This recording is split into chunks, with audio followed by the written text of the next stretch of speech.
mulai pelajaran pagi hari ini, kita SBK terlebih dahulu agar kita tidak mengantuk dan tetap semangat. Silakan berdiri.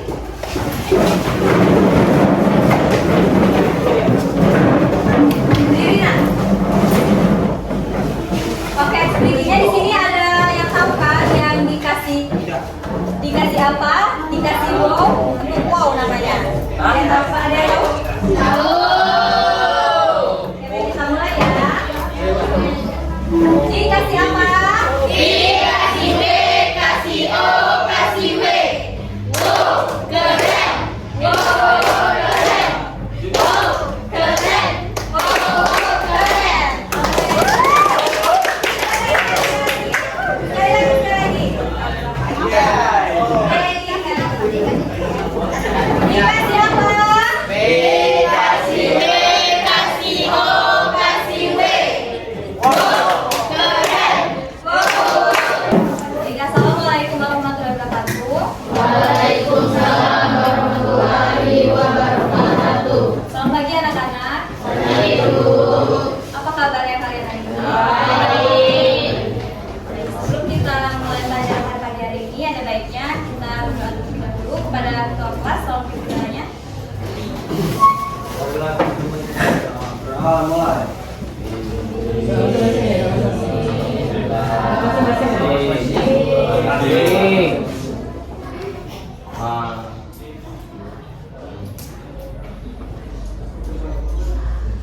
Doa selesai. Sebelum kita lanjut materi yang kemarin, di sini siapa yang gak masuk?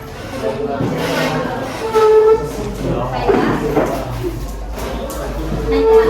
Naila sama? Naila saja.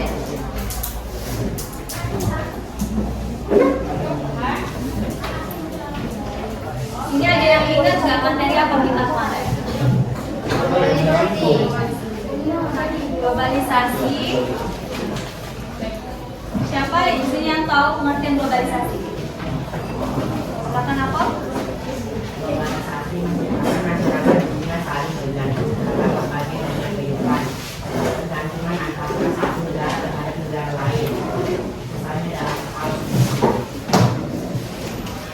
Ya benar, baik kita tambahkan. Globalisasi adalah sebagai luasnya pengaruh kehidupan manusia maupun ilmu pengetahuan di seluruh penjuru dunia. Adapun karakteristik globalisasi yaitu adalah 1. Perubahan jarak ruang dan waktu, 2. Ketergantungan di bidang ekonomi dan perdagangan, 3. Interaksi di bidang kultural meningkat, dan 4. Masalah bersama meningkat. Ada juga dampak positif dan dampak negatif globalisasi. Dampak positif globalisasi yaitu berkembangnya pengetahuan dan teknologi, komunikasi kita semakin cepat, dan mempertinggi pandangan hidup kerja sampai arus ekonomi yang semakin meningkat. Dampak negatifnya yaitu ada terjadinya kesenjangan sosial karena ada yang belum bisa menerima kehidupan yang modern. Terus ada dampak negatifnya juga terjadinya pola-pola hayati yang konsumtif. Selanjutnya ada ciri-ciri globalisasi yaitu ada 4. Meningkatnya interaksi budaya antar bangsa, 2. Adanya keterbukaan di berbagai bidang, 3. Runtuhnya kedaulatan nasional, 4. Meningkatnya ketergantungan ekonomi antar bangsa. Kemarin Ibu sudah menjelaskan bentuk-bentuk globalisasi. Di sini ada yang masih ingat bentuk-bentuk globalisasi ada berapa?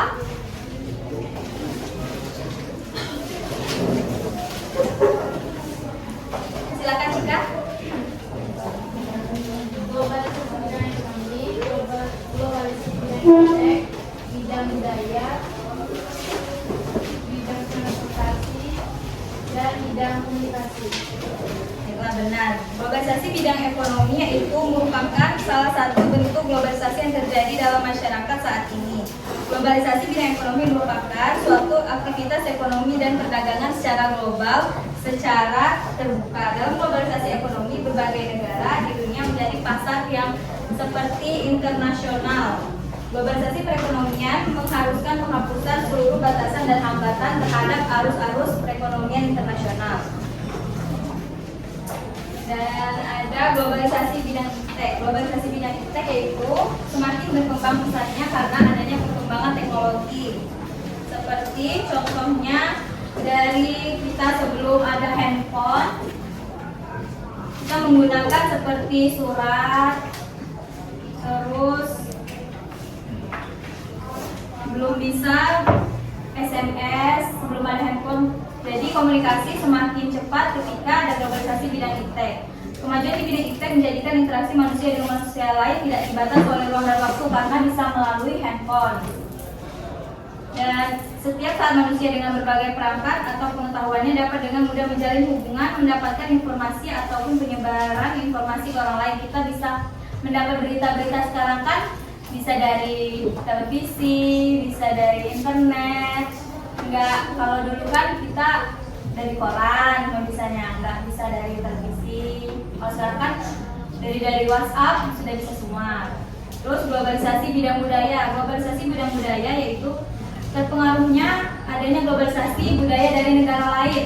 Seperti contohnya masuknya budaya K-pop. Kalian di sini ada yang hobi K-pop? Eci hobi K-pop kan? Jadi budaya K-pop itu seperti dari segi perubahannya itu pakaian crop top kayak gitu, terus seperti perubahan bahasanya. Nah, globalisasi dalam bidang budaya memberikan manfaat, misalnya memperkaya budaya bangsa, namun di sisi lain memberikan ancaman juga terhadap kita karena keberadaan budaya lokal bangsa, contohnya penyeragaman atau homogenisasi dalam globalisasi budaya. Salah satunya contoh bahasa dunia, semua orang belajar bahasa Inggris untuk dapat berkomunikasi dengan masyarakat dunia dalam globalisasi budaya. Disebutkanlah kesamaan semua kebudayaan di dunia, tapi ada juga dampak negatifnya seperti hilangnya budaya asli kita karena terlalu mengikuti budaya-budaya barat. Dan ada juga globalisasi bidang transportasi. Globalisasi bidang transportasi yaitu yang digunakan manusia untuk melakukan kegiatan. Perkembangan alat transportasi merupakan salah satu ukuran globalisasi transportasi. Globalisasi bidang transportasi itu contohnya kalau dulu kita belum ada motor, kita berpergian menggunakan sepeda atau jalan kaki. Nah sekarang sudah ada motor, mobil, sudah bisa naik pesawat juga. Kalau dulu kan belum ada. Jadi itu termasuk contoh penggunaan bidang transportasi. Manusia menginginkan perubahan karena mereka menuntut hidup yang lebih mudah dan praktis. Jadi ketika kita menggunakan motor kan jadi kita beraktivitas bisa lebih cepat daripada kita yang dulu menggunakan sepeda, jalan kaki. Sekarang sudah ada motor, sudah ada mobil, seperti itu. Dan kita kalau menyeberang laut kan sudah bisa menggunakan kapal. Kalau dulu kan zaman dulu pakai perahu kecil gitu. Dan ada juga globalisasi bidang komunikasi. Globalisasi bidang komunikasi merupakan proses penyampaian pesan atau informasi dari satu pihak ke pihak lain. Globalisasi dalam bidang komunikasi dapat dilihat dari kemajuan teknologi komunikasi. Seperti contohnya, kita kan di Hari Raya Idul Fitri sekarang lebih sering ke kalau Lebaran tuh silaturahminya lewat WhatsApp. Nah, itu kan contohnya. Kalau dulu kan kita harus datangin ke rumah masing-masing silaturahminya, lebarannya. Nah, kalau sekarang bisa lewat WhatsApp, bisa lewat telepon. Tuh, ada juga dampak positifnya, ada juga dampak negatifnya. Kalau jauh kan kita mungkin tidak bisa untuk ke sana. Kalau dampak negatifnya ya sekarang masyarakatnya menyepelekan untuk silaturahmi secara langsung karena bisa juga melewati handphone. Seperti itu. Selanjutnya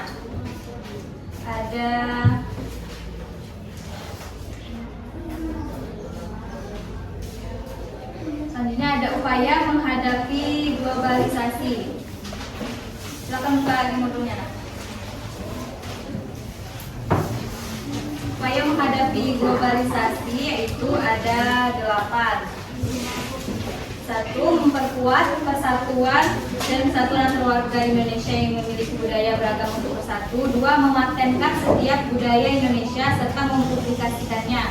3. Berpegang teguh pada nilai religius, spiritual dan memupuk rasa kebinekaan agar Indonesia tetap berdaya dengan kebudayaannya. 4. meningkatkan kualitas nilai, keimanan, dan moralitas masyarakat. 5. Menyaring setiap budaya yang masuk ke Indonesia. Jadi kita bisa memilih-milih budaya yang baik yang masuk ke Indonesia atau yang buruk bagi kita. Dan 6. Mempromosikan budaya asli Indonesia kita, tetap mempertahankan walaupun budaya barat yang tetap masuk, kita harus memilihnya yang bagus, dan tapi kita harus tetap juga mempertahankan budaya asli kita. Menyukai dan menggunakan produk-produk asli Indonesia. Dan 8. Menumbuhkan kembali rasa nasionalisme agar masyarakat makin mencintai budaya Indonesia. Sini ada yang mau ditanyakan? Tidak ada? Oke, baik, kalau tidak ada, kita lanjut ke latihan. Latihannya selanjutnya buka di uji kompetensi yang Pilgat. Ya.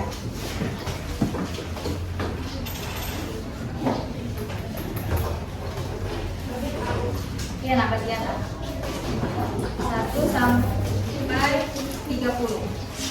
Silakan ya. Oke, bagaimana anak-anak? Sudah selesai tugasnya? Belum. Ya, kita PR-kan saja, minggu depan dikumpulkan. Baik, sekian pembelajaran kita pada pagi hari ini. Lebih dan kurang Ibu mohon maaf. Ibu akhiri. Wassalamualaikum